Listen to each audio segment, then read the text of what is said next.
All right, guys, this one should be quick and dirty. Pretty simple. Now, I feel like this thing needs motor mounts, transmission mounts. You know, it's a 20-year-old vehicle that has over 200,000 miles, and it's a Chrysler product. Like, it's a Jeep. Patriot. So, yeah. But I had the customer take it to the dealership, get it diagnosed. I don't really do diagnostics. So take it to a dealership, get it diagnosed, and then when they give you the huge outrageous bill, then bring it to me and I will perform the things that they said was wrong. Be careful with this. That's an engine computer on top of the airbox. That's just an awesome idea, isn't it? Get rid of this so we can disconnect the battery. And I used the TrueFix data. I don't have all data on this car, and I wasn't gonna buy it just for this simple information. And that's why I pay the $300 a year for the TrueFix. So for vehicles that are not mine, I can find data like this. And I basically wanted to know the torque spec and the gap, which is 1.1 millimeters or 0.43 inches on the gap. And my Snap-on has both, so I'll be using the millimeter side. It's a lot easier. So that's pretty nice with the Snap-on spark plug gapper. Got the parts from Parts Geek. You know, like I said, this Jeep is probably only worth about $2,500. I don't see spending a whole lot of money into it. And it's at the end of its life. So this is the kit that I got off of Parts Geek. It comes with the coils and the plugs for like $100. So I thought that was a good deal. So I got them. So that was one of the things they said. I kind of felt like they were guessing because like I've run live data on this, and I know that this engine doesn't skip at all. It never misfires. Like I watched the live data for, looks like somebody has replaced the O2 sensors, and the exhaust is shaking really bad because that clamp is loose. Because the motor's shaking so much, and it has shooken the clamp. So I'll see if I can tighten that clamp up. But yes, both of the O2 sensors appear to have been recently changed. Those wires look super crisp and clean. So anyway, she's had this thing to many different places trying to figure out the shaking, and people think it's like a stumbling idle or what. I mean, the idle is like I think it's pretty strong. I think it just shakes.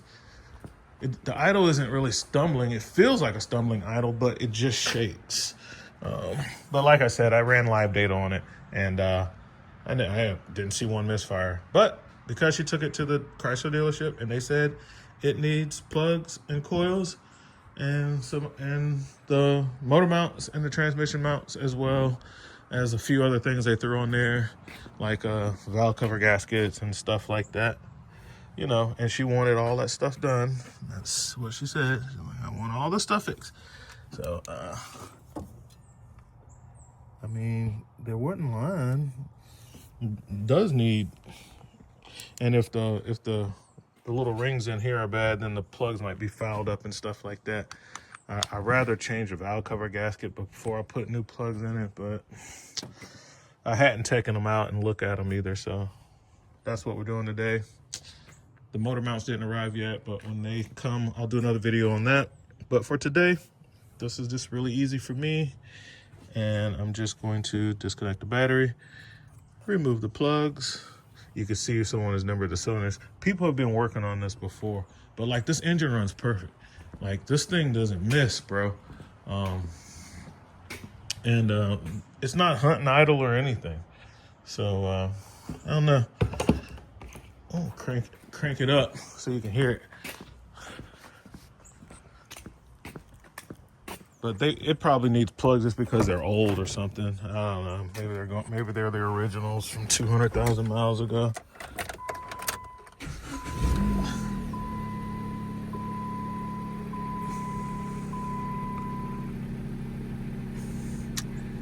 It's not a stumbling idle.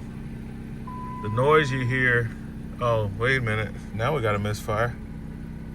No, that's not a misfire. That's not the check. I thought we had a flashing check engine light. That's the tire monitor stuff. But yeah, as you can see, the idle is rock solid. The car shakes a lot because I believe it just needs mounts. I think the motor mounts and the transmission mounts are all messed up. So, but I also saw some weird stuff going on in the TCM with the clutch slip on the torque converter and all of that. So that's why I told her, yo, take this to the dealer just to make sure there's nothing wrong with the transmission. They said, what, nothing wrong with the transmission? So I'm just going to do all their recommendations. But the idle is fine. The exhaust is loose and it shakes a lot, and the ignition will be gone soon because it hangs up on the end. But that's not what she asked me to fix. So I'll be doing what she asked based off of dealer recommendation because, like I always say, I know a lot of stuff from working on cars, but I'm a certified RV technician. I'm not a master certified automotive technician, and that's why I prefer to go to the dealer for, like, if I think something's wrong with your transmission, I'd rather you take it to somebody who actually is certified in that so they can verify or deny. And if it is, then I'll try to fix it for you. All right, let's find some tools.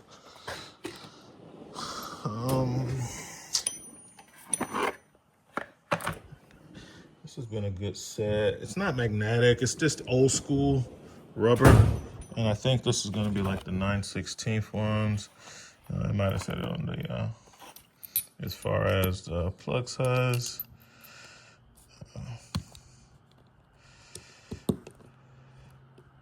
Yeah, I think so. So let me start taking it apart. All right, guys, like I said, it's a super easy job. I got this Torx. I just picked this up out of my toolbox. It's just laying loose, random, and it fits. It says 3/8 by 5/16, whatever that means. Oh no, 3/8 square drive. Yeah, so it's 5/16 hex. I don't know what this is. It was just, I don't know. It's just laying in my toolbox. I didn't even pull out my kit of like Torx or anything, but this one fit. It says 5/16. So I use my little pry bar to move the clips back. Some of them were already back. Like I said, I think somebody has already worked on this thing before. Like, I only touched this one. Like, that one was already back. That one's already back. You see, this one is just do like that. Got my little ratchet with a 10mm 1/4" drive to take the guy right there off. The spark plug size, I'm using the Sunex set, the old school with just the rubbers, and my Icon extension with a snap-on flex head ratchet, just the floppy kind. And yeah, so I got all of those pulled. I'll just pull that back.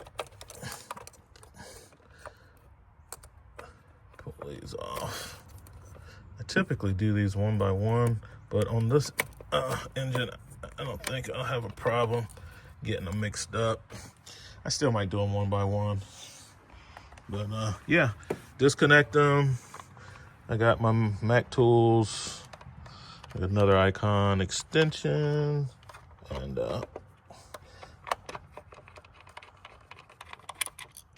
yeah, these are not captive. It's dry though. So let's take out the first one and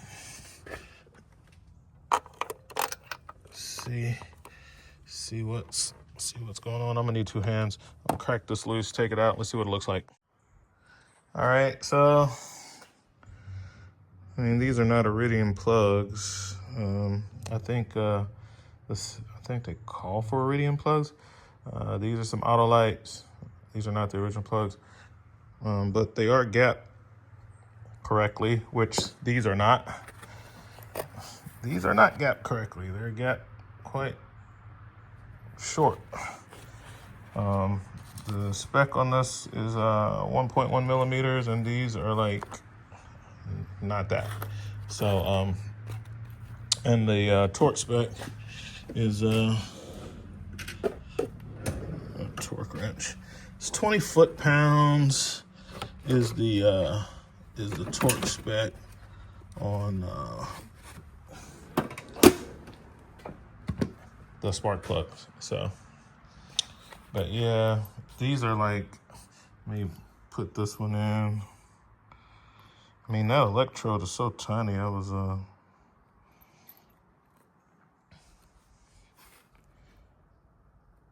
so you can see where 1 is, and you can see where 1.2, 1.1 would be the middle line. I've kind of messed with this one a little bit and got it passed, but they're basically like right at the beginning of the 1.0, right out of the box. So I'll have to set them as I go along. But there was no oil in the tubes or anything, so the center part of the valve cover gasket is good, but the external seal is bad, and I replace it all anyway. All right, guys, did all those. Didn't take but about 15 minutes. It's a really easy job. These are torqued to 79 inch-pounds. Let's take a look at the oil on this thing. No water in the oil, that's good. Yeah, it's about to rain. And let me clean off the dipstick. Check the oil in it, start it up. Make sure I still don't have any misfires, and move on to the motor mounts and the transmission mounts when they arrive. So, the new coils, number 4 cylinder was wet. There's oil getting into that. So, I'm glad we're changing valve cover gaskets on this one. But, did it stop it from shaking? No, it didn't.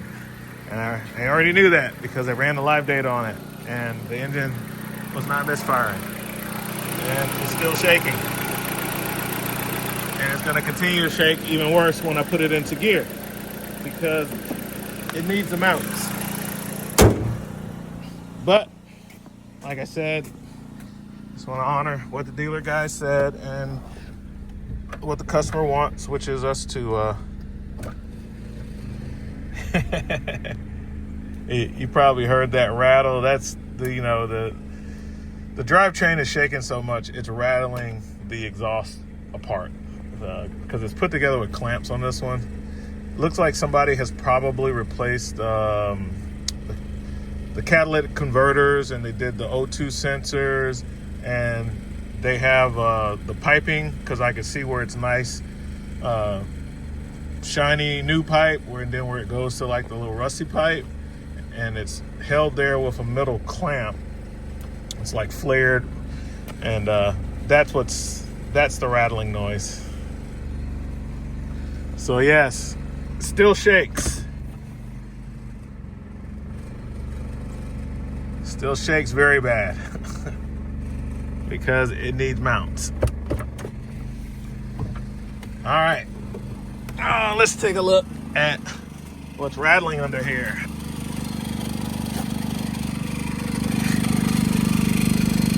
There you go. That connection right there. It has pulled out. That dark spot that you see used to be pushed all the way in, and it has pulled out that much. If it wasn't hot, I could like move it up 1.5 inches. That's how much play it has in it. But it is Mopar. It's a Mopar, and I grew up on Mopars, and I like them. Well, the rain's starting to come down, so I'm gonna get this thing back to the house, guys. I need to clean out my truck, but it's raining, so I'll probably do it tomorrow. And I always leave this the way it is. I will take my snap-on headlights. That needs to be in my truck, along with my water, my soapy water. Tools that need to be in my work truck. So I'll take these back, and we'll get in the shaky Jeep. But she has new plugs, and new coils.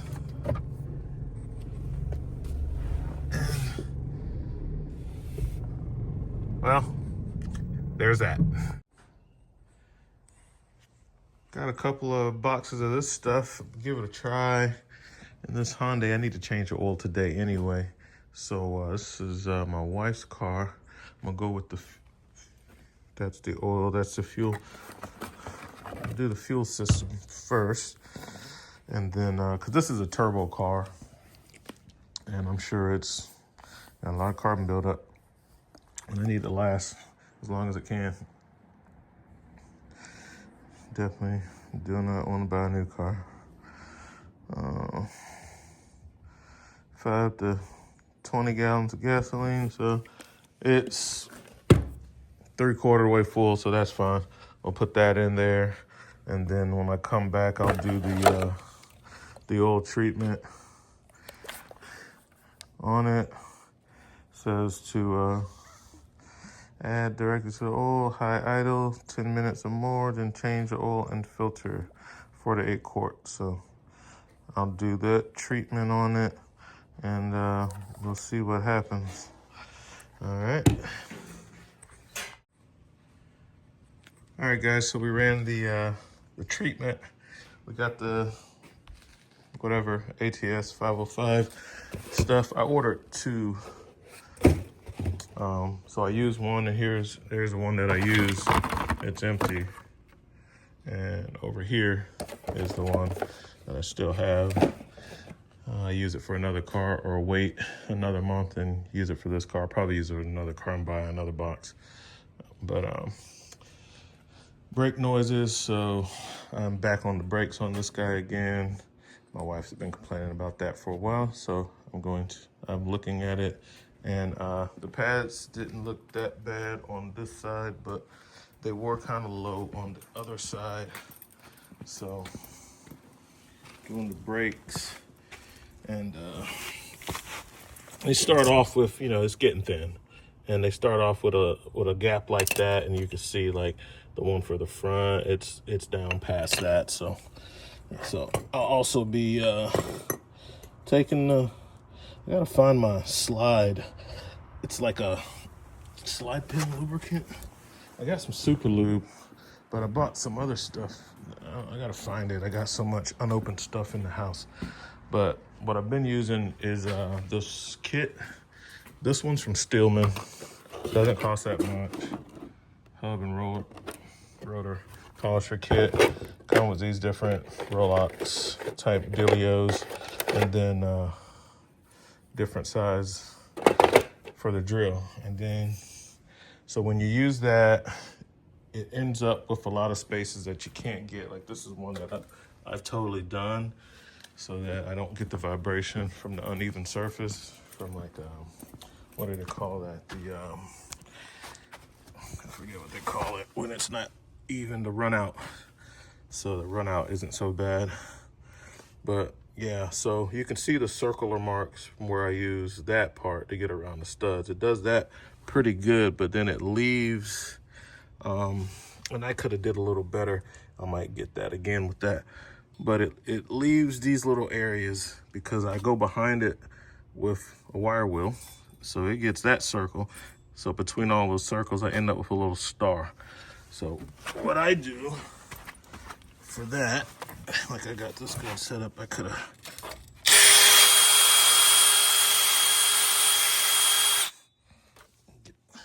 this one needs to be.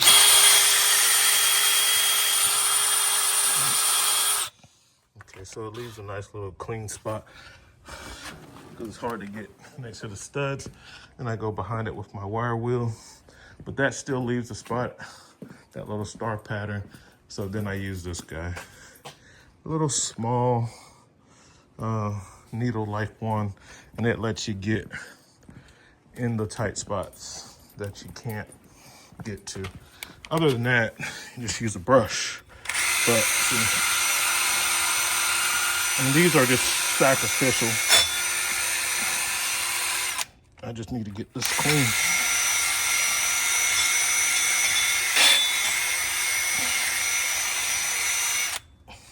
And that's basically gonna allow me to get all the other little spots.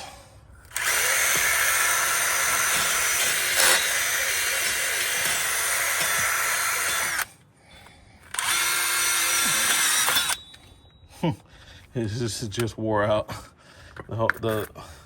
It just broke. But I got like a box of these, like 50 of them in a box. So that's basically how I get the spots you can't get. And worst case scenario is a brush. So if nothing else could get it, which I know those do, I get a brush. But I have a lot of those little things. Got a kit with a bunch of them in it. I don't know where it's at.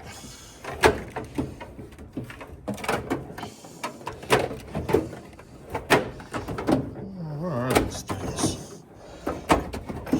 I don't know where I've put them at, but there's like a whole box of them somewhere that I'll have to find. But yeah, that's basically what I'm doing. And if nothing else works, I have these brushes in different sizes. I'll just use the brush. Even got the little tiny ones like this. A little small stuff and tighter spots. But that's basically what I do as part of the brake job. And then I also do the inside. I've already done this one and the other one. This is for the other side. I've done them both already. I use my wire wheels to clean up the inside of the hubs as well. So there's my super lube. I got some other stuff. It's called Slide. And the tube looks very similar to the super lube. And it's for the pins. I'll pop the pins out and re-lube them. I clean these up with a wire wheel too. I take these out. I pop these out, and I clean it all off, and cause it'll come off. This little gasket will come off, and all that stuff comes apart. So we can, let's see. Hard to do it with one hand, but I use two hands, and I take this off, and then I clean up all that old stuff, and I clean these out, and I put new grease in it. That's basically what I do. All right, so they pretty much look kind of like new by the time, well, I don't do the whole thing, but this is what they looked like before. What I'm getting is this part, like where the hardware will ride. I get that cleaned up as good as I can. So I use the wire wheel to do that. So I'll just take the wire wheel and work it till it's nice and shiny like that. So when I get my new brakes, my new hardware, everything's good to go. I ended up using my old school stuff. I couldn't find my slide lube or whatever that other stuff is, but that's what I use for the pins. That one still feels, I don't like that. See how it doesn't come back out like this one? I kind of wanted to do that. I gotta find my other stuff, man, and I'm gonna take that apart and do it again, because I don't like that. I want it to be able to bounce back out easy. I mean, I know having a lot on there makes it kind of do that.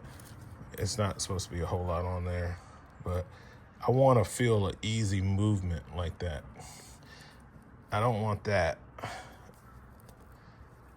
It's too much drag on it. I'm gonna take it back apart and do that again. I'm gonna go find that other stuff so I can show you guys.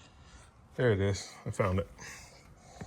So this is the stuff I was talking about.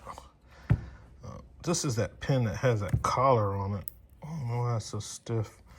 Put some gloves on. And I've taken it apart, and this one moves freely. This one moves good.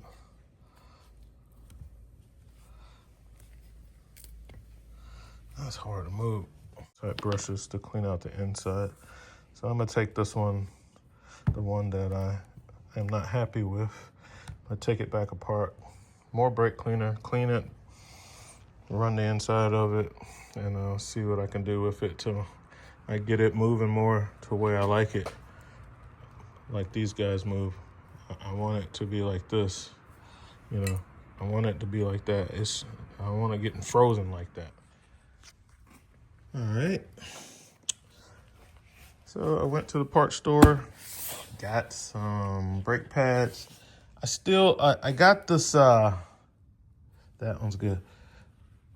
I still, even after using I'm still not happy with this pin right here. The way it is not moving like the rest. I think something's wrong with it, so I bought new slides, and you have to buy this separate, the new rubbers. So I'll change out I'm just gonna put the new slides in here and the new rubbers. The rubber might be swollen on that one, it's a tight fit on the cylinder as is, and it's just, you know, it has some movement, but man, it is a lot harder to move than all the rest of them. And I don't like to play around when it comes to brakes. So I'm gonna get my gloves on and start taking this apart again and replacing the actual pin, and let's see how it works then.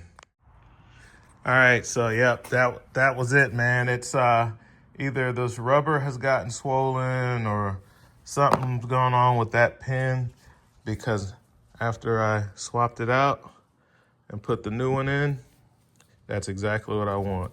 I should be able to, you know, even with one hand, a couple fingers, I should be able to pull this out, you know, and it should go in. When I press on it, it should have a little bit of spring back, you know, just like all the other ones. So that's good. I'm gonna take these out, clean them up, put them back in, because these were good even when I took them off but I like to just clean them and go with some more of this when I do them. So now that that's fixed, and I got an extra one if I have this problem again. So yeah, I even took the wire wheel and tried to clean some of the, you know, like it looks like it was stained just in case I had some high spots. So I started thinking the shape of this might be different. I just bought some more, it works fine. That one, and that will cause brake problems if these can't move in and out easily. So glad we did that. And now I'll take these apart, clean it, get these import direct brakes back on it. And this little, the nylon brush works really well. And it's like the perfect size for this, this cavity here. So let me get these slides serviced and get this put back together. I got so many new rubbers that I might just change the rubbers on those. On this one, let's put new rubbers on it. All right, time for brake pads. I went ahead and used all the parts I could use. All the rubbers and the 2 pins, even though I just needed one. Might as well put both of them on the side. And these calipers aren't that old. I believe I've changed these calipers. Maybe 2 or 3 years ago. I put new calipers, rotors, and brakes and stuff on here. So anyway, these are our brakes. I don't put grease and stuff on them when they have these pads on the back. I used to put like a little grease in here and stuff, but this already has like a little Teflon like coating on it to so the premium pads, it kind of already got built into it. So yeah, so we got the new hardware in, and just gonna get our new pads in. They slide in nice and easy like they're supposed to. I like to keep this as dry as possible. I don't want any grease or anything. And I was wondering, like, would that grease get hot with the brakes and get on my rotors? I don't know. So I stopped doing that. I just buy the best pads I can get and go with that. But this has a really slick coating on it. And on newer cars, I wouldn't push back the calipers because of the ABS module, but I've flushed this. I've already flushed this. I don't like the way that's kind of twisted there. I flushed this guy before, so I twisted. I flushed these lines. I had to change all these brake lines and everything, even more recently when the dogs kind of attacked this car, and they chewed through the brake lines, and I had to replace them. So again, this has been recently flushed, so I'm not worried about pushing trash back into the ABS module on this car. On a newer car, I would crack the bleeder as I push the caliper out, and especially even on an older car that, like, these are all rusted and stuff and I don't know the condition, I just open it, because I do have a Blue Point vacuum brake thing that bleeds the brakes really easy using self-contained air pressure. Mine is the pump style, so I don't need shop air for it. So on this one, I'm gonna be using I'm not gonna crack the bleeder to push the piston back. I'm just gonna push it back.